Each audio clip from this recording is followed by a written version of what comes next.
Welcome to another episode of Conversations with Coleman.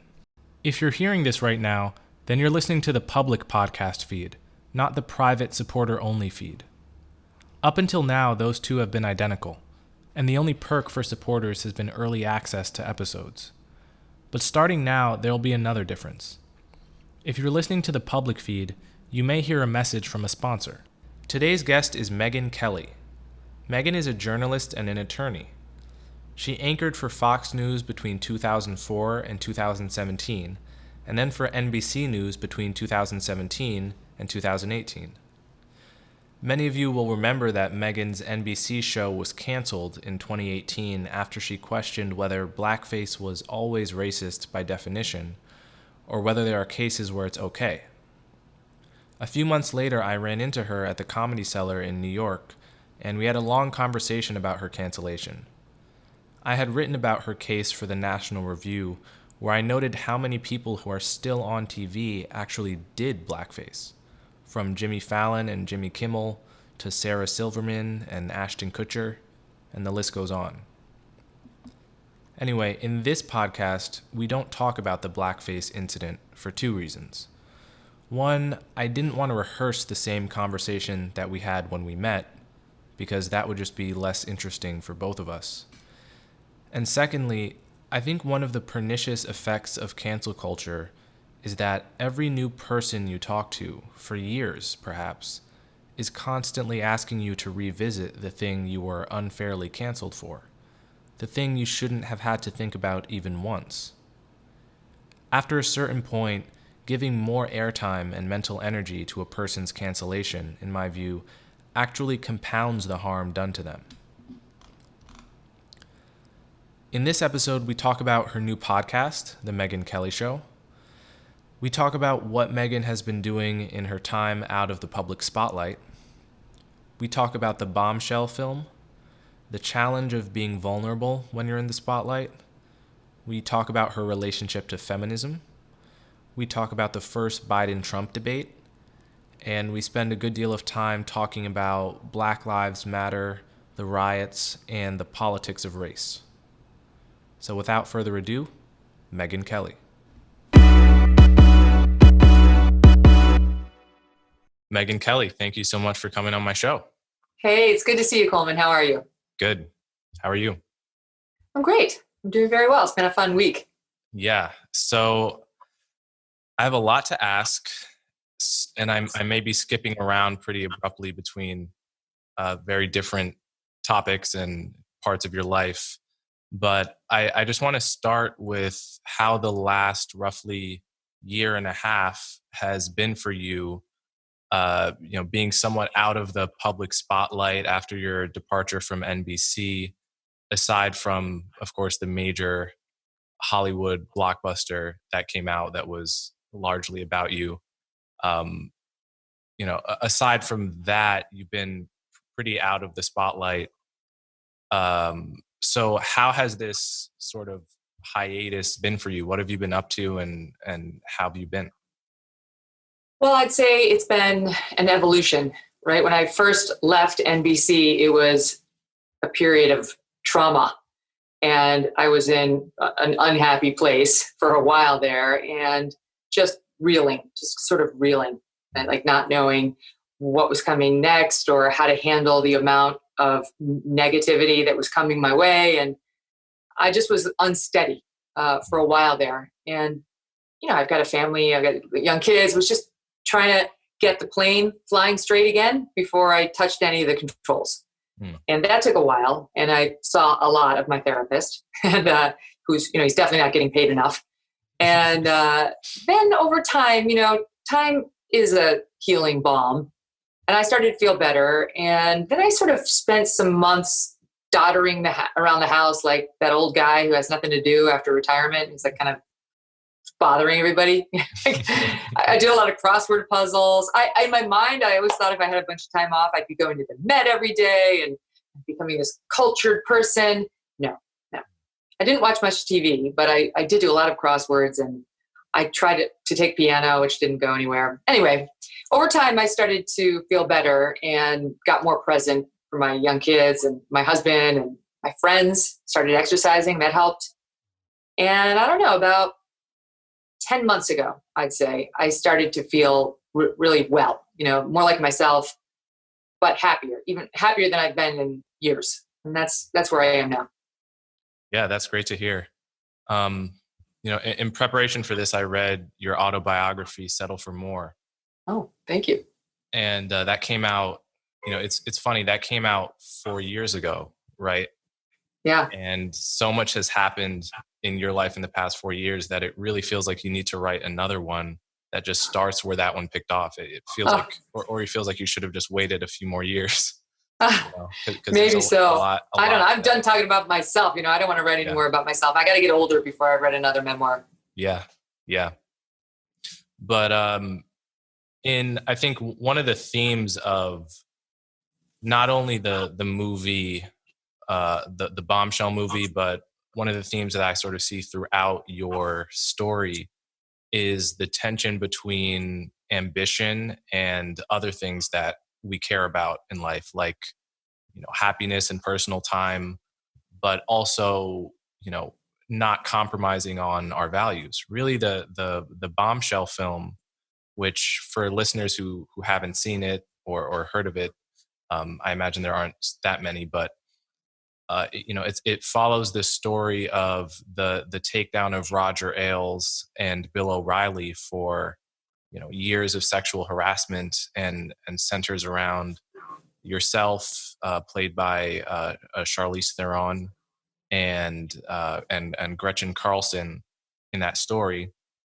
And a lot of it is sort of the story, the tension between a person's understandable career ambition on the one hand, the desire to climb up the ladder and achieve the goals that you've been working towards your whole life, and a moment where you have to compromise, do something that you shouldn't be asked to do, that would call for a kind of courage to say no to, and how people negotiate that trade-off. So, and I think of, if people read your autobiography, you are a very ambitious person. You've been a kind of, and I relate to this as well, a person who is always in danger of sort of working themselves much too hard and throwing other things by the wayside. But you've also been a person, when put in those moments where a pure concern about ambition would have led you to do something, you've often chose to do the other thing, despite the sort of disapproval of the higher ups. That was, I think, as far as I'm concerned, that was your brand when you were in mainstream media, right? You were the person that asked, Trump the question that I'm sure, many people around you, not on your team, but, sort of higher ups, wouldn't have wanted you to ask, which was an interesting moment in Bombshell, because I think in that they portrayed Roger Ailes as having liked that you asked Trump the question about his, women, sexism. But I think you've said that wasn't accurate, right? That was not accurate. Roger did not like that question one bit, and really didn't speak to me or Brett or Chris for months after the debate. He was angry, and finally he called me in there first, because we were probably the closest of the three, and he tried to hold it in, and then he couldn't anymore, and he let me have it. I mean, he was really angry. And of course, Trump had been attacking me, and so he was having to deal with that on an executive level. I understand that was stressful, but he did not like that question. And now I think we have a better idea as to why. I mean, I remember him saying, like, "What? You never know what he could say in response. What could he say in response?" And I remember thinking, nothing about me. I'm good. I've never harassed anybody. Mm-hmm. And even in that moment, I wasn't thinking, but you're a harasser. I wasn't thinking that. I never thought about Roger that way. I write in my book, I think it's my own hubris. I always thought it was just about me. I always thought the guy took a shot at having an affair with me, didn't work out, we moved past it. And he never came close to retaliating against me. He gave me a bunch of opportunities. And if I did well, then I would advance, and I did well in the situations he put me in. So it's funny at that point, when he's yelling at me about the Trump question, I'm not thinking, oh, of course. I'm thinking it was a fair question, Roger, and Chris Wallace backed it, and Britt Hume backed it, and Brett Baer backed it. And those guys are good journalists. I know I'm on solid ground. But to go back, I'm thinking about the word ambition. I wouldn't exactly describe myself as ambitious, though I don't think there's any problem with women or anyone copying to that. I think it's a great thing to be. But I think the reason I've been able to make choices that might curtail my ascent in certain positions or with certain people is because I have not been driven by ambition so much as by a desire to be excellent. And that, if you achieve it, tends to open other doors. And so that was my only goal was ever to do well enough that when the next opportunity came along, whatever it was, the door would be open. And then I would decide whether I wanted it or not. But I will say it's worth stopping and looking at the whole landscape each time to decide whether the next big thing works for you. And some people may be thinking I'm talking about my NBC leap.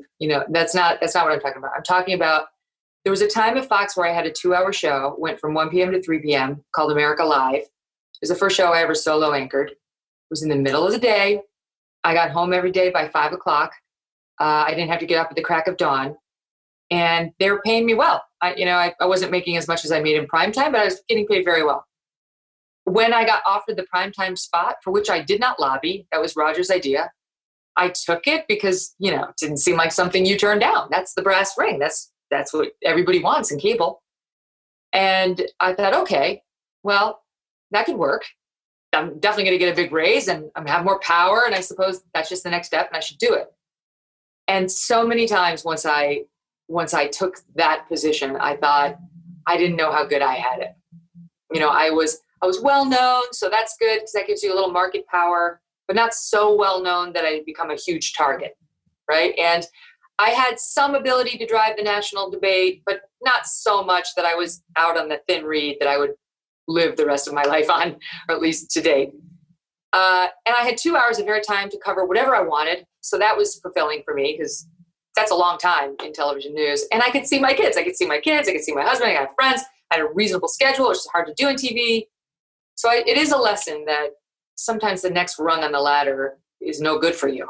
And you really have to get honest about how important power, money, position are to you before you say yes. Yeah. The other question I had thinking about your story, and it was, you talk a little bit in your autobiography about your father and your father's death when you were in high school, his sudden death, a heart attack, and sort of how that affected you. I guess it's been a while since then, and my reason for personal interest in this question is my mom passed when I was 18, so I think often about what having a parent pass in that crucial transition time from childhood to adulthood does to a person, or it's always, of course, possible to tell your life story in a way that attributes too much causal power to something in your life. But do you see any relationship between who you've ended up becoming as this person who is sort of willing to break on principle in spaces where people don't normally do that, and your father's passing at that age? I mean, I wouldn't say that my ethical code exactly is linked to his death. It's more linked to his life prior to dying and my mom. And frankly, being a Catholic, I'm not a religious person, but I was raised Catholic and I went to church every Sunday and I did all the religious ed classes. And so while I have the same doubts anyone else, a person of faith or not, might have, it does give you an ethical code. They drill it into you, what's important and what's right. And so I did have that thanks to my parents and my upbringing. But I will say the biggest difference that my dad's death made in my life after the huge pain was the knowledge, the everyday working knowledge, not just the occasional knowledge where you almost step off a cliff, the everyday working knowledge that no tomorrow is promised. And if you really know that, as you know, if you really know that, because you've experienced it and it's so merciless, I do think you make different life choices. When I left Fox, I didn't want to do that job for one more day. My kids were growing up without me. And I was so unhappy. I remember talking to my sister-in-law, Doug's sister. And I said, Diane, they're offering me all this money and they're saying all these wonderful things about me and my future. And, if I stay, this is what I'm going to get. And she said, so you'll have this and you'll have this and you'll have that. But will you have any joy in your life? And I knew immediately the answer was no. Oh, no, I won't. And honestly, Coleman, I remember talking to Doug and saying, if I sign another deal, I'm going to get cancer. I'm going to get cancer. Yeah. And it wasn't, I know people who hate Fox are like, oh, of course, Fox, of course. But it's not about Fox or its ideology. It's about the lifestyle I was leading in this very prominent role, under attack all the time, whether it was the media, Trump, the thing with Ailes, and so my internal colleagues there, some of them, not all, or just the life of a cable news anchor in general, where you're doing battle. Yeah, somebody takes a weird shot at you and then it's viral and then everybody's coming up and asking you about it, all while not seeing my family, all while having no grounding with the people I love. Forget friends. There's no time for friends. You can't have friends. And that it's like, well, what's this for?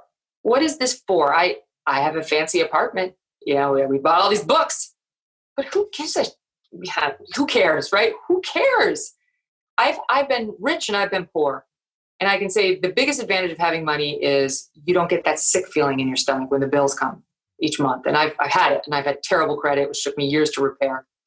But in terms of your overall lifestyle and your day-to-day experiences, it's pretty steady. And so I didn't need all that money. I didn't need it. What I needed was my life, my personal connections, my little ones.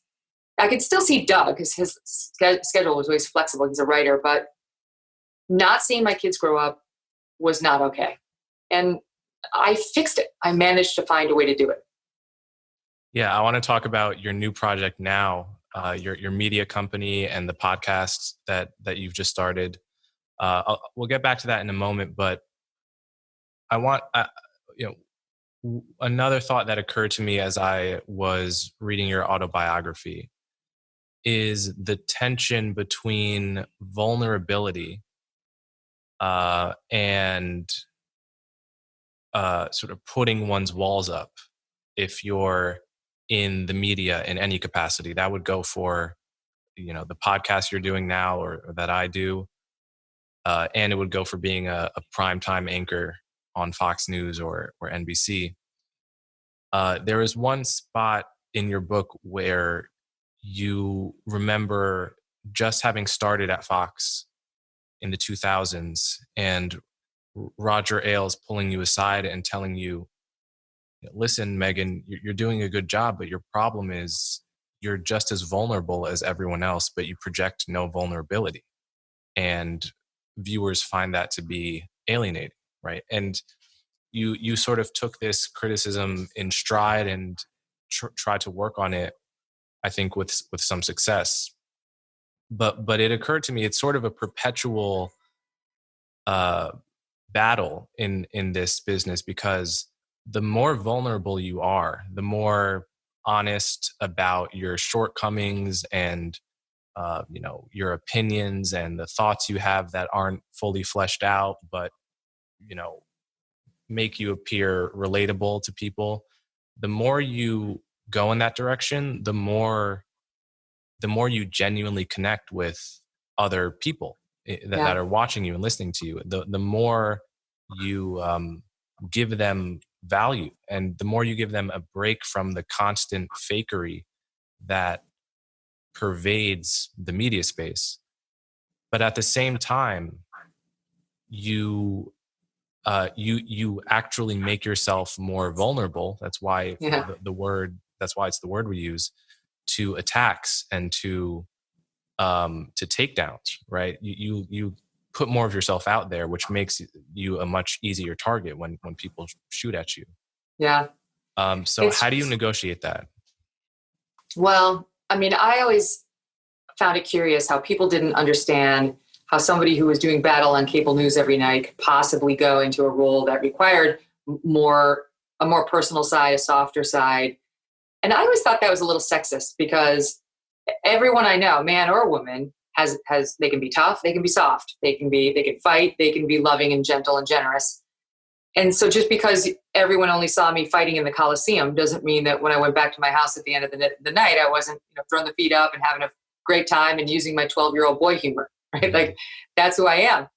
But I think there was a lot of politics built into the unwillingness to see that other side of me. That if you were an established leftist, you were just never going to like me because I came up from Fox News and that was that. And I understand that we're so political right now, and then as well. But I also think I had way more pressure on me to be vulnerable and prove it than I ever saw George Stephanopoulos get. And that's a guy who has a Sunday show. It's all about politics. It's hard knuckle brawling, and then went to GMA. So it irritated me because I do think there are some circumstances where you got to, you have challenges that they just come your way and there's nothing you can do to satisfy a certain section. But I do think the negative experience I had at NBC on this was anytime I took a personal risk or showed a piece of myself, there were so many detractors in my life by that point from all my years at Fox that they seized on everything, and everything was seen through the least generous lens. And I'll give you one example. There was a woman who she had fat shamed other women online. She had just had 3 children in like 4 years, which I did as well, by the way. It's not easy. And she got back in shape and her body looked amazing. So great. So far, so good. Then she sent out some tweet or some Facebook post showing in her bikini with her 3 kids next to her going, "What's your excuse?" I remember this. Right. So she meant to be inspirational, right? To sort of get us off our couches and get us back to exercising. But you know how that went over, like a lead balloon. Women were like, "Screw you." A year went by. She put on a little weight. She had some time to self-reflect, and she issued a heartfelt apology saying, my heart was in the right place, but poorly executed. We had her on the show. And she was beating herself up. In an attempt to make her feel better, I told her a story. And I said, when I was in law school, I was studying all the time. I didn't have the time to work out. And I'd always taught aerobics. So that was unusual for me. I was used to working out more. And I used to have my stepfather fat shame me whenever I'd get up to go into the kitchen late at night. And I wanted him to call me a name, like, "Don't go in there, fat ass," right? And I told that story on the air.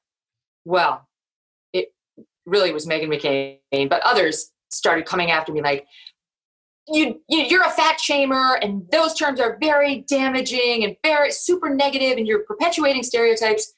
And I was on my heels, not wanting to have offended anyone of any size, having grown up the daughter of an obese woman. My mom loves it when I bring this up, but she's been overweight her whole life. I didn't want to hurt anybody, but that was my own personal tactic. I just shared it because I certainly would never advocate someone calling that to somebody else. I was trying to make this woman feel better. And so I told her, there are some of us that do respond okay if it's our choice to, some people have a little cow they put on the refrigerator, and when you open it up, it moves at you. But now we're in this place where you can't say that. You can't say that. And incidents like that, it did cause me to reflect on, well, why did I do that to myself? Well, really, I wanted to be thin. Well, how thin did I need to be? And it started a thought process. But in the end, having time to reflect on it, I still say, me choosing to tell you that story about myself shouldn't have been shamed. That was my experience. I'm telling you where I was. And everything just got so twisted. I felt like everything I said got so twisted that the real me was not being seen, and it wasn't safe to take risks like that. Yeah, that's the thing about the world now, especially the social media world. I think more and more it's distorting all of the feedback. So if I tweet something that's vulnerable, it could be that 1,000 people like it, and a lot of people say, "Oh, that's, I've been thinking the same thing, and it's amazing. I feel less crazy for the fact that you have that story or whatever." But really, what I see is who comments. and the people who comment invariably hate it. So it's as if they're and I have to imagine there's some analog to this if you're on television, which is it's like being in a room where 10 people are shouting at you, telling you you're an asshole, but Yeah. there's 1,000 invisible people behind them cheering you on. Yeah. But you only ever see the 10 assholes in front of you. You have to remember, though, I mean, I'll say it to my kids. I'll here on the Upper West Side of Manhattan, I don't get stopped on the street with accolades that much. I don't get too much shit either. But if you go any place in the middle of the country or down south, those are big fans of mine. And people will come up with tears in their eyes and want to hug me, and I hug them, and we have great exchanges. And I always say to my kids, you remember that, you know, mommy's got a lot of lovers in addition to all the hatred you're going to read about me online. I don't want them to think that the negativity that is online is representative of where I am in the world, where I am with the world. Nasty covers on the National Enquirer. That is not, as Maya Angelou once told Oprah, you're not in there. You're not in there. So yeah, you try. I think the more negativity you've had in your life, the better you get at dealing with it. I'm kind of in a place now, Coleman, where it's my philosophy about being a public figure is loved, hated, never ignored. Yeah, I like that. There is so a question that occurred to me. It's actually occurred to me. It occurred to me when I met you, probably maybe over a year ago, sort of just after your departure from NBC. At the Comedy Cellar. Yes, that's right. It occurred to me, why aren't you talked about? And when I say this, I'm referencing the circles I run in, you know, my Columbia friends, and, you know, my whole life I've been in Blue America. Why aren't you talked about as a feminist icon?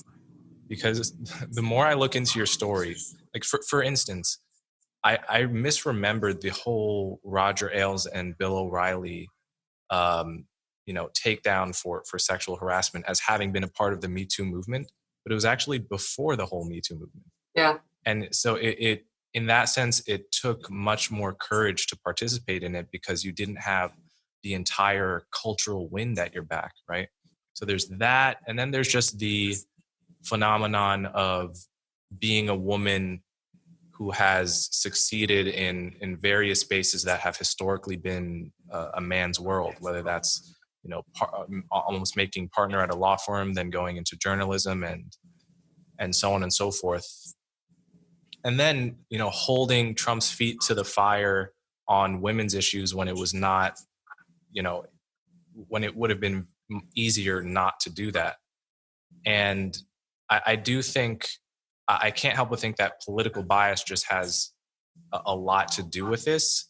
But the strange part about that is, you know, I've never seen you as really right or left in the way that you talk about things. And I was curious to read, and I want to ask you about political bias as well as part of this question. I was curious to read, when you started at Fox, you said Roger Ailes actually wasn't looking for a Republican or a conservative, right? So No.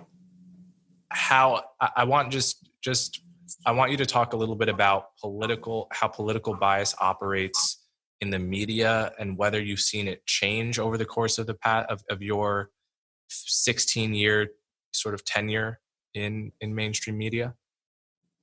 Well, to get back to the feminist issue, you know from the movie and my book that I don't call myself a feminist, right? Because as a journalist, I think that connotes a certain position on social issues that I'm not going to telegraph to the world I have or don't have. But anyway, it's funny to me, your question about the women and the feminist icon thing, even if you want to say female empowerment icon. When I asked Trump that question and he came back at me talking about my period and that I must have been having it in order to ask him such a question, who do you think would be the first women's group? You know, if it had been, I don't know, take your pick. I'm thinking of somebody like Campbell Brown, but let's say Dana Bash. Who do you think would have been the first group to come out and say this is wrong and not appropriate? It would be NOW, wouldn't it? It'd be the National Organization of Women. Crickets, nothing. I didn't need their support. I didn't need them to say anything. But it was just an observation I had because I remembered 4 years earlier when Sarah Palin was the vice presidential nominee And I think it was Newsweek put her on the cover in little biker shorts, a picture they had apparently grabbed from a athletic shoot she had done for an athletic magazine. They put her like looking kind of saucy on the cover of Newsweek with some really sexist caption. And none of the left-wing women's groups said anything about it. And even Gloria Steinem was out there saying Sarah Palin was a woman only a man could love, because she was pro-life and she had Republican positions. So that's another reason why I don't identify as a feminist, because what they say now is that you must be pro-choice to be considered a feminist. And I'm not saying I'm not pro-choice. I've never said where I stand on that issue. I've never said it publicly, and I won't, because it's such a divisive issue. But why would you rule out half the country? A lot of Republican women are really strong and believe in female empowerment, but they don't share your views on the most divisive issue in the country, right? Whether having an abortion is murder, or whether it's about a woman's right to choose what happens with her body. Anyway, it always kind of amuses me more than bothers me that the women's groups aren't there. I'll give you one more point on that. When Bombshell came out, I think it was Glamour, one of the big women's magazines, gave her an honor for playing me and for making the movie about me and the women of Fox News. But they had never given me the honor for which is fine. I didn't need their honor, but I always laugh okay, so she's getting some award for being a strong woman for playing this role. But all they would ever write about me is, oh God, she's horrible. Yeah, I think what that tells me is that the feelings associated with political bias run deeper in most people's hearts than the feelings associated with feminism and hatred of sexism. So when they're put in competition with one another, the feelings of hatred for the other side actually trump those feelings. Yeah. Which is scary that's the point that we've. Well, that's one of the reasons it's been so frustrating to me to be in that position. And I think one of the reasons why I was found acceptable by some on the left even though I was a Fox News anchor for many years, for a while there anyway, is that I'm really not political. I'm not. I don't have a horse in the fight, in the race. And I can be persuaded. I'm a lawyer, so I want to know both sides and I want to know the evidence. And once I've made up my mind, I can argue the point or steer the direction one way. But I'm very open-minded. All my best friends here on the Upper West Side are Democrats. They're all liberals. I have one Republican friend here. Everyone else, half of them are marching against Trump every weekend. So it's like they understand we have political differences on some issues, and we don't talk about politics when we're together. My one friend, she's white. She's married to a black man. Her daughters are mixed race, and one is my daughter's best friend. She marches against Trump. In her sleep, she's marching against him, and she's very pro Black Lives Matter. And we've had talks about it that sometimes are fraught because I have my own views about that group. But we are still friends. We found a way around that bullshit because those are charged issues on which people do have strong feelings. But I would never make my friendship at stake over someone's political views or any views on any of this stuff. At most, I'd either talk to them, and if it got uncomfortable with the talking, I would just table it. Because my friendships are about talking about our lives, talking about our kids, talking about our schools, our marriages, our drinks. And I think that's enabled me to have friends across the aisle and also to feel naively surprised when I keep getting my hand slapped when it does reach across the aisle. Yeah, that's the thing is I've always adopted that attitude too towards both politics and religion. Just instinctively, it seems like, we all have different ways of thinking about the world. But insofar as I can relate to you about something and we become friends, I actually actively seek out friends who disagree with me on the issues I'm most passionate about because it keeps me in check. It keeps life interesting. And it prevents me from, I don't know what, I think you probably have this to some extent too, which is if you're in a room where everyone is thinking the same thing and just ceaselessly agreeing with each other, you begin to be suspicious that maybe, something isn't right. Yes. And as a journalist, it really bothers me. As a journalist, it's like when everyone is out there saying, Russiagate, he should be impeached. Everyone except for Fox.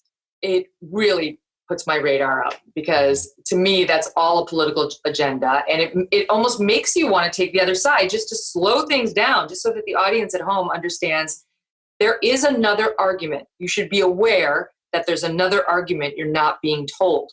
That stuff really drives me crazy, because listen, if you sent me into court when I was practicing law and said, you're the prosecutor, and I got to put on all of my witnesses, do my opening and my closing, and the other side didn't get to do an opening, a closing, or cross-examine any of my witnesses or even present a case, I would win every case. It'd be very easy to win. And that's what I feel the media does these days. And honestly, like, it happens on both sides, but the media outside of Fox is all controlled by the left. And it drives me nuts, because I think honest consumers, not partisans for the most part just want to hear their worldview affirmed, but honest consumers, they want to get smarter. They want to get more informed. How do you do that? You've got to listen to your adversary's argument and then decide, is this something I want to pursue because I know instinctually that I'm right and I got to go get the evidence? Or is this a position I should abandon because he's got the better of me? I have that intellectual curiosity. I always call myself a learn-it-all instead of a know-it-all. Mm-hmm. And it really bothers me to watch, like I watched MSNBC the other night after the presidential debate, and they had three hardline leftists, not liberals, leftists, talking about the debate. Like, well, this isn't helpful. I'm not even hearing what the Republicans are saying in response to this. Like, I learned nothing from that debate, but I really learned nothing from the coverage afterward. Yeah, I get incredibly bored when I know what the take is going to be. If you hate Trump, the take is going to be Trump was horrible and Biden won, right? There's no possible debate that could have happened that would elicit a different take. So what I want to hear is from someone that genuinely doesn't have a stake in saying either Trump or Biden won. I want to see what their reaction was, because their take is actually dependent upon what happens, right? Yeah. I wanted to ask you, how did you think, as someone who's moderated, how did you think Chris Wallace did in that shitstorm of a debate? Well, I felt bad for him because it was so out of control. I was a little surprised that he was so taken aback by it, because when we prepared for debates back in the Fox News days, and I've done 5 of them, a few with Chris, we always had a plan for if they get out of control. And especially Trump, we knew he had an ability to talk over and try to hijack the exchanges. And we did have a plan to cut his mic. So I'm not to this moment even sure whether he had control over it. Like, I don't know if you do it. I've never done a general election debate. Does the Commission on Presidential Debates control the camera and the mic and the rules? Or do you and your team? I wouldn't anchor something that I didn't have control over, how the logistics of it were going to go. Because if I'm hosting, my job is to protect the audience. That's the job. Ask fair questions, make sure the system's fair, people can be heard, and the audience at home is well served. That's it. I'm not in it for either one of these guys. Screw these guys. It's these guys behind me who I have to protect. And I absolutely would have done it. I would have said, you got to put the camera on me and you got to give me the ability to cut the mics. And if Trump started doing this, I would have said, go on as long as you want. The camera's off and your mic is off, but go ahead. We'll wait. Yeah. Coleman, you only have to do that once. You only have to teach them one time. Yeah. And then they get back in line, in my experience. And it should have been done early so that he learned. And Biden interrupted Trump something like 70 times too. So neither one was a model candidate. But I think Chris, I'm very objective on it because I like Chris. He's not a warm and fuzzy guy, but he's a talented guy. And I think he leans left politically, though I couldn't swear to it. But I've never seen him be anything but fair. I think he presses both sides. That debate, I see why the right was upset. I see he cut off Trump going after Hunter Biden. He didn't follow up with Biden on him saying he didn't want to answer the question about whether he'll pack the Supreme Court, right? It was like, that's a pretty important one. He kind of gave the benefit of the doubt to Biden a few times and never to Trump. So I see their complaints. The only thing I would say is that in the heat of the moment, when you're anchoring the debate and the clock is ticking and you're stressed because every interruption he's doing and their back and forth is costing you another question, and you're going to get hit for not asking this question. It's an important question. You tend to want to wrap it, want to just okay, I see your point. And that's why I think Chris was like, you're going to really like this next question, Mr. Trump. Or just tried to put a point on it in a way that wound up sounding more favorable to Biden. And here we are. Yeah. And the way Trump speaks, I think makes it more difficult because, so I watched the debate and my impression was that Trump started out much stronger than Biden seemed. Mm-hmm. But as the debate went on, Trump got increasingly petty and narcissistic, which looked bad. And then Biden, sort of stopped stuttering as much and hit his stride and was looking more presidential. So they kind of started in one position and ended in the other, as far as I could tell. But there was a moment at the very end of the debate where Chris was asking both candidates whether they would concede because of Trump's recent comments. And when I viewed it in real time, Trump seemed unwilling to just say, yes, if it's yes, I'll concede if I lose fair and square, which really made me nervous because the peaceful transition of power is the bedrock of a democracy. And so I got incredibly anxious when he was saying that. But then I went back and read the transcript. And there's actually a part where Trump is about to say, yes, I'll concede if it's fair. But Chris actually interrupted him mid-sentence. And the thing is, the way Trump talks, it's so elliptical. He doesn't start with the topic sentence. No, that's true. Joe Biden will start with the topic sentence, even if there's some stuttering involved. And, he'll just say, yes, if it's fair. Trump will start on a caveat in the third paragraph that he really wants to talk about and won't get to the topic sentence. And I think that makes it easier because there's no other politician like him to take the worst possible interpretation of what he says. And then anything you say to try to persuade, a Trump voter, they can just point to 10,000 instances where the media has taken him out of context. And it's this very toxic thing. But we're broken. I mean, we're really broken right now in the media, and the hard partisans are broken. I think, people who aren't that political, they're fine. They're a little fed up with all the nonsense. But I think if you spend too much time in news and cable news, you see the most divided factions a lot. I don't know if it represents normal civilians in the country. But I do think it's really bad between the hard partisans. I think as far as Trump goes, I actually think he will go. I think the reason he won't, if he loses, I think the reason he's not going to answer that is because if it's a tight contest and it goes up as a legal challenge, he's not going to promise anybody he's going to vacate the White House 1 minute before he has to. But once it's settled, if there were a legal challenge that went up to the Supreme Court, I don't think there's any chance in hell Trump would hold on sitting at the Resolute desk, being dragged out, kicking and screaming. That's not going to happen. His ego is too big to allow that to happen. Mm-hmm. So he will go if he loses, but Trump never likes to give up his leverage. He's a real estate guy at heart.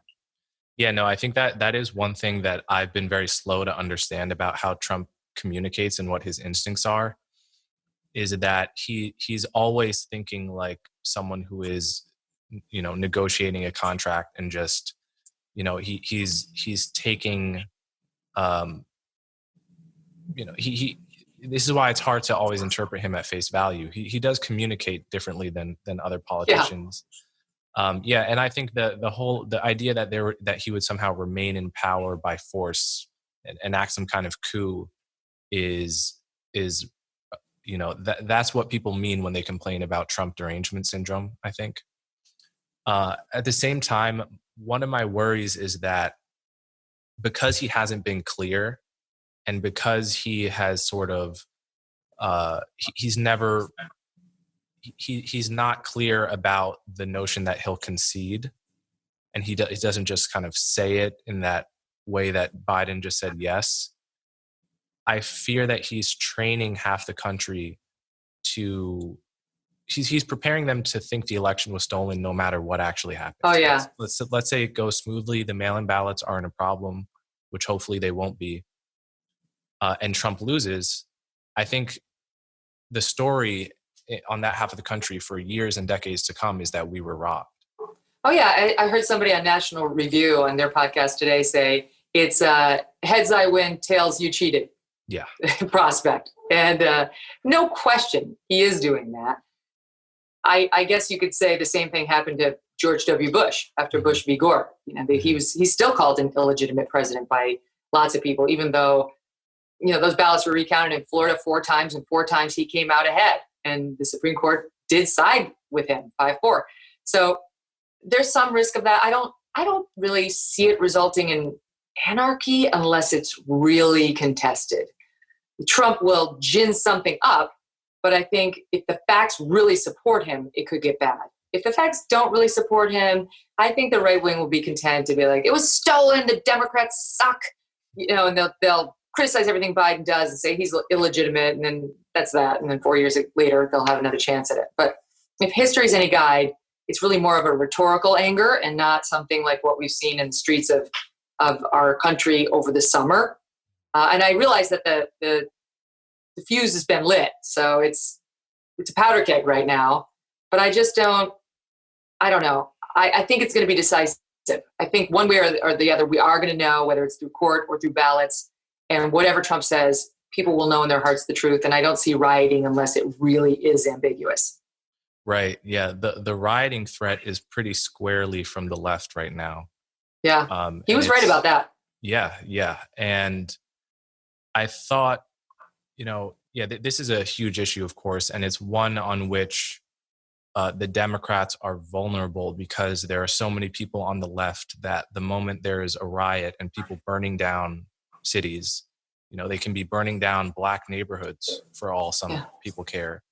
But the thing you're going to be told is, well, we have to understand the riots, which is, it's a way of saying the riots are okay without saying it explicitly, because, you can understand anything. I could understand Ted Bundy if you gave me enough time and I unpacked his childhood. Right. But you only ask me to understand things sometimes, right? So this is obviously something I've talked about a lot. But how do you see Trump and Biden playing that issue on the topic of race and Black Lives Matter, and how do you think Biden did, and where do you think we're going on that issue? They didn't really get to it, right? There was that one passing exchange that got a lot of play the next day, but nothing of substance came out of that. Biden wouldn't condemn Antifa, saying, it's just, it's not an organization, it's an idea, which is like not at all. Chris Wray, the FBI director, said something to that effect and then immediately came out and clarified and talked about this is a dangerous group. It's organized at the national level, at the local level, and people just understand, well, that idea shot 2 police officers. So are you going to condemn them or not? And that was a no-brainer for Biden, and he should have condemned them. And obviously same for Trump. Now, he did say he would condemn white supremacy. He said, sure. And he has said he condemns white supremacy and white supremacists and the KKK. He has said it many times. So it was a little bit of an unfair tee up to him, the assumption he's never said it before. And then he wouldn't condemn Proud Boys, which was wrong. And he's been trying to clean it up ever since. I suspect he didn't know who that was. I really suspect, because I didn't know who that was. I really did. I didn't understand. Yeah. I saw Black commentators who I follow online and really respect saying, it's not a white supremacist group. And I was like, it got mentioned as one. What is it doing? I don't know. I have still to this moment haven't really looked into it.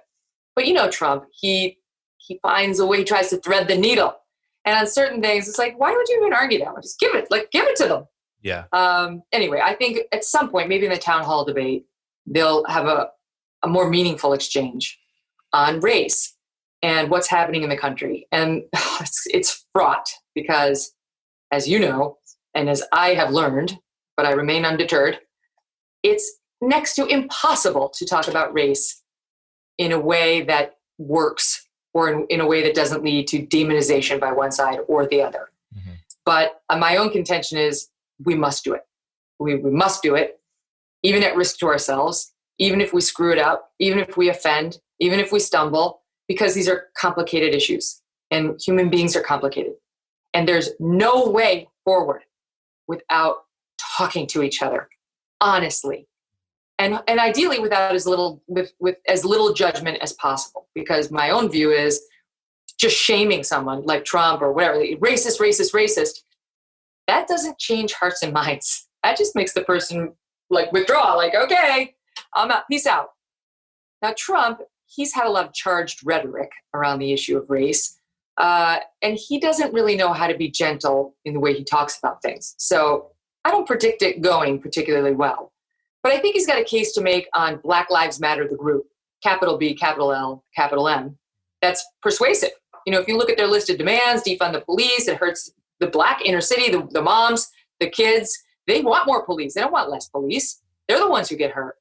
I don't know if Trump is, you know, he's smart, but I don't know if he's like a good enough study to explain why BLM is controversial. What does it mean to be a Marxist and have Marxist ideology? What are the demands of the Seattle chapter? Why do they want to open up all the jails and let all the prisoners out? You know, does anyone want to live like that? I've never seen him tick off examples to really make his case. He just says stuff like he said the other night, like about critical race theory. That's horrible. It's horrible. So it's not persuasive.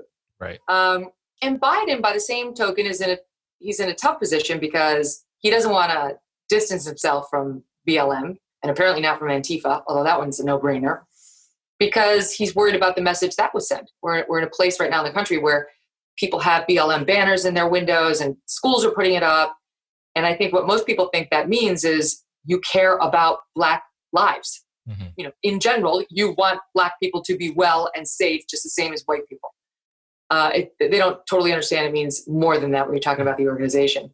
So he's got to be careful. I think people have seen Black Lives Matter tipping over tables and threatening diners and, you know, making them raise a fist. And I'm not sure he wants to be associated with that.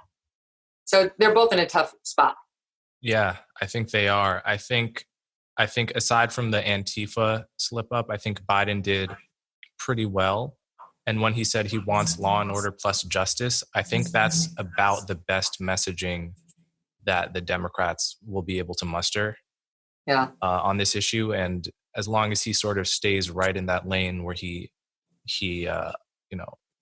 is really moderate on these issues, I think he could. This is sort of people have different philosophies. Is it about getting the middle swing voters, or is it about turning out the base? There's no way Trump's going to get the Republicans to vote for him. His base has never left him and never will. Biden has that problem. Biden does have to get his base out and he's got to get the Obama coalition to go out to the polls. You know, that's a huge surge, and then he could win. And right now they seem engaged, though, you know, the people who answer the pollsters don't always actually show up at the polls on election day. They're talking about all these young voters who they newly registered. Well, young voters tend to be apathetic and as though they might march in the street, but they don't want to wait at the polling booth for 3 hours, especially during COVID. Right. So we'll see whether that translates into votes. I do think Trump is the biggest motivator on the left. Mm-hmm. And the more we see of Trump, the better it is for Joe Biden. Yeah. Because I think there's a lot of people who didn't show up in 2016 because they thought Hillary was such a shoo-in. Yep. They did. And frankly, Joe Biden's about exactly where Hillary was 4 years ago. He's like a teeny tiny bit ahead of her in the swing states, which are the only states that really matter. And so anything could happen on November 3rd.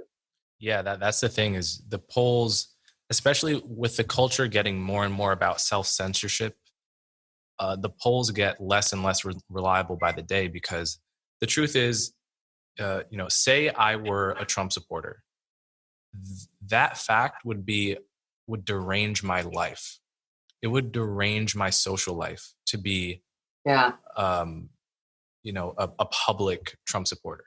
So just the fact that I know that's true, and it has to be true for almost anyone living in Blue America, means that I can't really trust anything I read that's trying to calculate how many Trump supporters there are. I do think the left has this huge blind spot, many blind spots, but blind spots that account for why they didn't understand Trump's popularity to begin with, mm-hmm. and blind spots that suggest that, it could be Trump in a landslide again. And the biggest one is one you mentioned. This is the shaming blind spot. Like most people who are on social media or in real life shaming people, calling them racist, sexist, and so forth, I doubt they could really point to many times in their life where they were just shamed into a new opinion, like instantly. Right. But as a tactic, it does a lot more for the person shaming than the person being shamed. Well, I mean, I think it has exactly the opposite effect of the intended one. And it may in some cases be a just assertion of anger, but it's totally ineffective in affecting real change. And I think we've seen that this summer, because I did feel after the George Floyd death, there was a moment of unity in the country. Mm-hmm. People were angry on the left and the right. And I think all of us felt like there was something different about that one. And I know you've done great work and research on putting that case in perspective. And there's no question the media plays up any situation like that involving a Black defendant way more than they do. And I know it was done to a white man not long before George Floyd. Yeah. But I do think after that, people were angry, together and angry. And then the media did what it's going to do. And the riots happened, and the whole debate got dishonest and violent. More people died. Police officers died. David Dorn was killed. It's like things spun so far out of control that whatever goodwill might have been built up toward a group like Black Lives Matter, I think is gone. It's gone. They wasted their capital. Mm-hmm. No, yeah. And you saw that in the polls just after George Floyd's death. You saw something like 60 or 70% support in the country for Black Lives Matter, or just warm feelings for them, which must have included a lot of Republicans and people who were previously hostile. But over the past 2 months, you've seen all that erode. Yeah. And that's obviously a trend that would benefit Trump come November. But they have to be motivated by it, right? It has to be something where that's going to be their issue. And that's why, I mean, if I were running the Democratic Party, I would do everything within my power to stop the riots, to stop not even just the riots, the boorish behavior of like the video where the older man is made to unroll his car window and they make him raise the fist and they make him say Black Lives Matter. He's clearly under threat if he doesn't say it. That stuff gets to the core of people's, like, that's not America, right? Like, you're allowed to say what you want to say and feel how you want to feel here in America still. And so that gets to something else. People just don't want to live like that, where they are told how they must be in order to be accepted or safe. Yeah, and there's something that is so much more gut-wrenching about that than about the admittedly gut-wrenching videos of someone, say, wearing a MAGA hat and getting chased during a protest. Yeah. Like, I have huge objections to that. But there's something different about going up to someone who is totally neutral, right? Like, you have no idea what this person thinks. They're just eating a Cobb salad, and you need them to raise your hand. That makes me think of communist China and the Cultural Revolution. And that scares me. I'm not sure that I've ever seen that in my life as an American in this country. And it scares me to a different degree.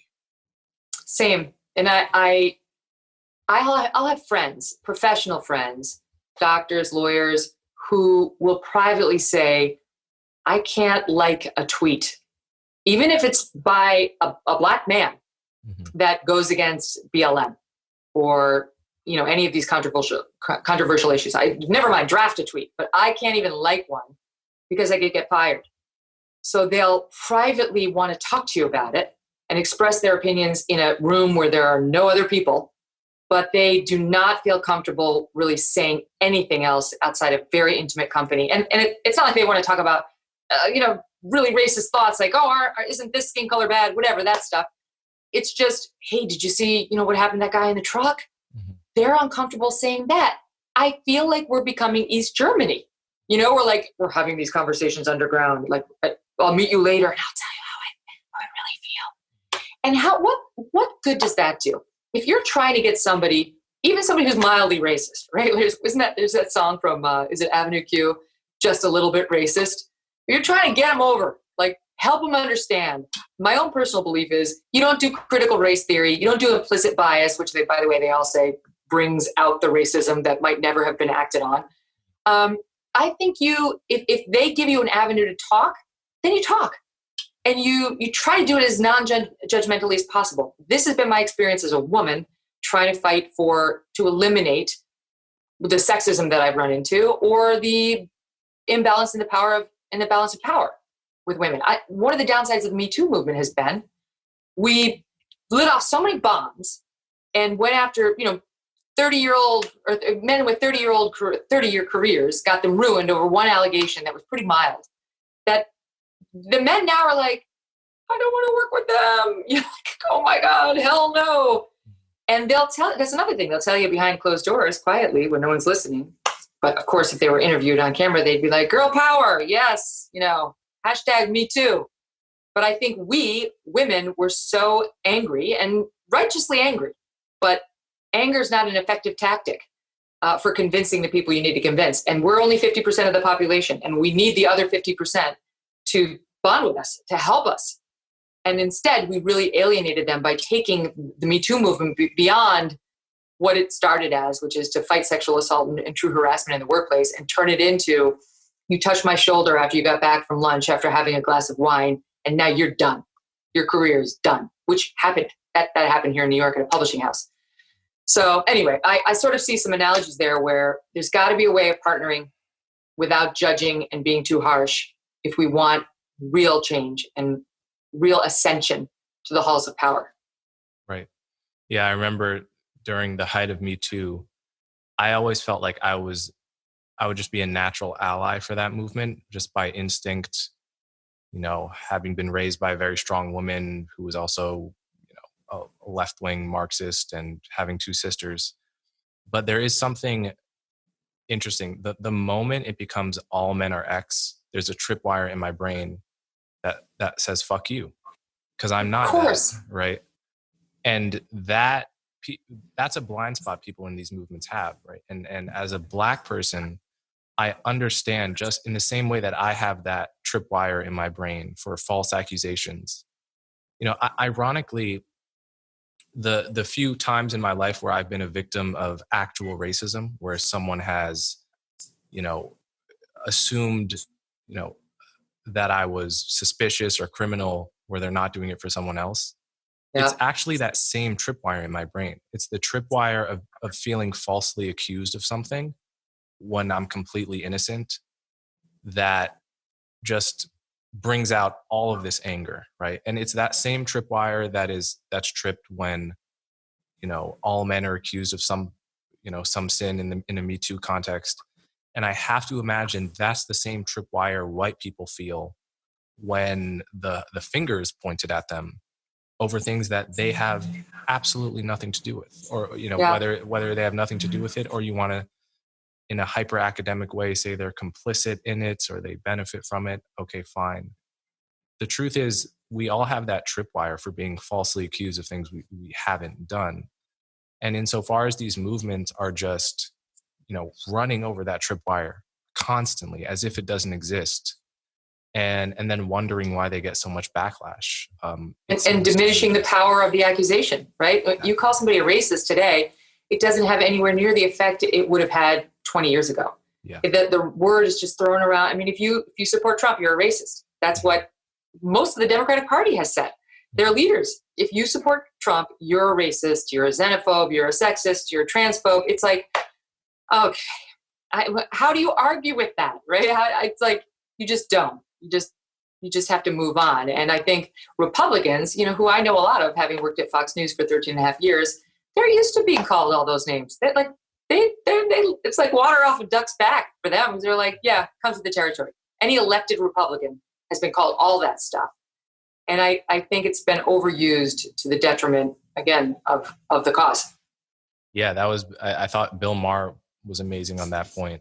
After Trump won, he said, come on, guys, my side. We called George Bush a racist. We called Mitt Romney a racist. It doesn't mean anything anymore when we have someone who may actually be one. Now, whether Trump is a racist is a longer conversation than that, I think, but I thought he was totally right about that. Yeah. We're so angry at each other right now, and our politics are so divided. It's just, there's, I don't know if there's room for honest conversation. You're somebody who's making that space, and I appreciate it. And that's why I fell in love with you when I met you that first night, and we had such an honest conversation about race and my time at NBC and the whole thing. But it's so hard to have those conversations. It just is. I'll tell you a personal story. So I mentioned our good friends who are in a mixed race couple, right? The mom is white and the dad is black. And when the whole stuff went down with George Floyd at the beginning of the summer, we were talking with our friend's name is George too. How he was feeling about it. And this is a guy, he's a star. He's a star. He made such a name for himself at a big bank here in New York. And he came from a very modest background. And he's never somebody who's been focused on race, but this got his attention. And as the summer went on and the events started rolling and I was sending out my tweets, we had another really long heart-to-heart about the way I feel about law enforcement, which my brother's a cop, the way he was feeling about his lifetime experiences with cops, because where he grew up, which was not a good neighborhood out in LA, he did not have favorable experiences with them. And I learned and he learned. And it's not necessarily like I persuaded him away from his views on cops or vice versa, but the air was cleared and I think we both felt better. And I feel like we're better for having had the conversation, and more of that needs to happen, Coleman. Yeah, absolutely. Especially, this is one of the things about America that's makes it so different than other countries is we're like 12 countries in one. Right? If you grew up, during the 90s in South Central LA, say, where the cops were, notoriously a terrorizing force in the Black community there, that's a very different thing than growing up with the NYPD today, Yeah. And so to be able to sort of share one's experiences on all these things without just assuming your experience is the same as everyone else's, or that any one person's lived experience, this is sort of my thing about lived experience. Obviously, all of ours are important, but it seems like some people's lived experiences are put up there as the full story, where other people's are just thrown by the wayside. So this is when people on the left say, you have to respect my lived experience. What pretty much everyone else hears is, you think your experience gets to dictate policy more than mine, when they should be equal, right? Mm-hmm. No, it's true. And I think, I don't understand how you can extrapolate to an entire group your negative experience with one person. I mean, if a white person was robbed by a Black person and decided to do that to Blacks, it would be racist. Mm-hmm. So it's not okay to have a negative experience with a cop and just say all the cops are brutal or racist.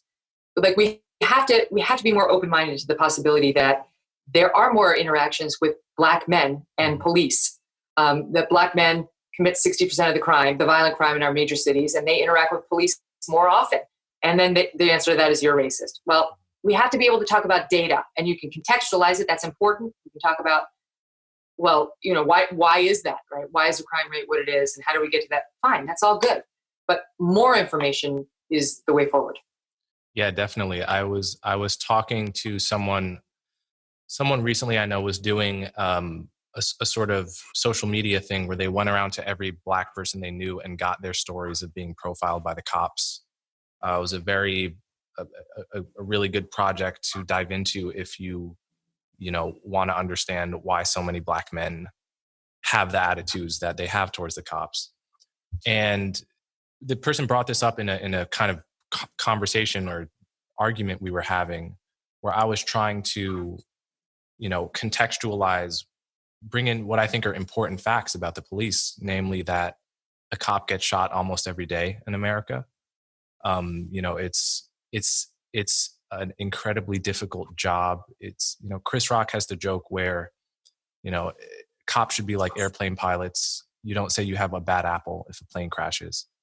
It's a funny joke, but a bad point, because it's much more like being a fighter pilot in war, when, and not knowing which pilots are going to pull a pistol out of the glove compartment and shoot you, and which ones are totally peaceful. So we were talking about this, and it occurred to me the other week, I saw somebody get robbed in broad daylight in New York. He was, a small man who looked Indian or Pakistani who runs one of those carts where they sell newspapers and gum. Yep. And he was robbed by, an over 6 foot tall black kid that looked anywhere from 16 to 24, say. And he was fighting for his cash register with a kind of passion that suggested he really couldn't afford to lose it. And I was the only one that saw it. It was strange. And then the kid, after robbing him, kind of looked at me for a second. It was like something out of a book, and then ran away. What I thought to myself is, there is no one who's going to string together a set of, videos of people talking about their experiences, say being mugged, and put all of that machinery of empathy behind those folks. And this is my problem with how empathy is used selectively. It's not that I'm against empathy. It's what makes personal growth and learning possible. It's just that I'm against the selective use of it to, putting all of it behind one half of a conversation and pretending it doesn't exist on the other side, and that the solutions to these questions are so easy. This is what Glenn Lowry's been saying too. And I love his show, The Glenn Show, which I know you've been on. Yeah. Professor at Brown, for people who don't know, but he's brilliant. And he's been having very honest conversations with John McWhorter of Columbia about race issues and the cops and so on. And he has made that point too, that what we definitely don't want to get into a situation where the white people feel the need to point out all the black on white crime that goes on. Like, where does that get us? We're already and even there. I, as somebody who's been speaking out about this and defended the cops where I thought they deserved it, which is not in every case, but where I see them getting unfairly piled on before we have the evidence, or where the evidence is clearly on their side, I will speak up. I try not to retweet anything where it's just a random act of violence of a black person on a white person, because it makes me feel uncomfortable. It makes me feel like I'm sending a message of like, well, blacks hurt whites. That doesn't feel like the way forward, but you're seeing more and more of that on Twitter. Right. No, I feel the exact same way. Okay. I'm aware of your time. So for the last question, I just want you to tell people about the podcast you started and why you started it. And I also just want to sort of flag that it concerns me that someone like yourself, has to start your own media company or independent project, because the mainstream media may not have a place for the level of nuance. I don't know if that, maybe that's just me projecting onto you, but do you see that, and just sort of give me a summary of your new media company? I do. I understand exactly your point. I felt it in so many levels from so many different places. The point of my media company, it's called Devil May Care Media, which is from the saying, the devil may care, but I do not. And I'm happy that I've finally gotten to that place, because for most of my career, I wouldn't say I was on eggshells, as my past will show you, but I was closer to eggshells than I am right now in my discussions. And that's not me. I think one of the reasons I've gotten hit over the head so many times is I'm pretty blunt. I'm not Trump blunt, but I don't tiptoe around my statements or the points I want to make. I just kind of say them, and not usually in the Queen's English. I'm a middle-class girl from upstate New York, so I don't usually dress it up. And I like that about myself. Not everybody likes it. I'm not everybody's cup of tea, but I like it. And I want to be able to talk the way I talk. And I want to be able to address tough issues and have guests on who are the same as I am in that approach. They can have different viewpoints, but just they want to talk, and they want to talk honestly, and they want to educate me and be educated by me, and bam, we're off to the races. And I like a couple of times I've wandered into the discussion of race, and all I get back is racist. And you would think a smart person would say, maybe I should stop talking about this. But my instinct, as soon as you tell me I can't talk about something, is exactly the opposite. Well, I must. Well, now I will. Now I won't stop talking about it. If I have something to learn, then help me learn it. I am an open-minded, open-eared listener, right? I want to engage. If you don't want to engage with me, No problem. That's on you. I joined this book club here in New York it was reading a lot of African-American history and African-American books. And I thought that would be a worthwhile thing so I could educate myself a bit. And one of the women who was in the book club is Black. And I was talking to her about this philosophy, about how I think we need to help each other. I think women need to help men on the sexism front, and Black people need to help white people on the sexism front. On the racism front, and so on. And by help, I just mean dialogue. And her response was, but we're tired. We're tired. Like we don't want to educate you. You should know it already. And I get that, but you must. Women talking about sexual harassment in the workplace, we must. Not everybody knows, and our society is evolving really fast. As you point out, when the Roger Ailes takedown happened, there was no Me Too movement, right? Trans issues, I remember defending Chaz Bono on the air because Dr. Keith Abloh was suggesting watching Chaz Bono on Dancing with the Stars might make your child trans. And he and I went at it, and I defended the trans community.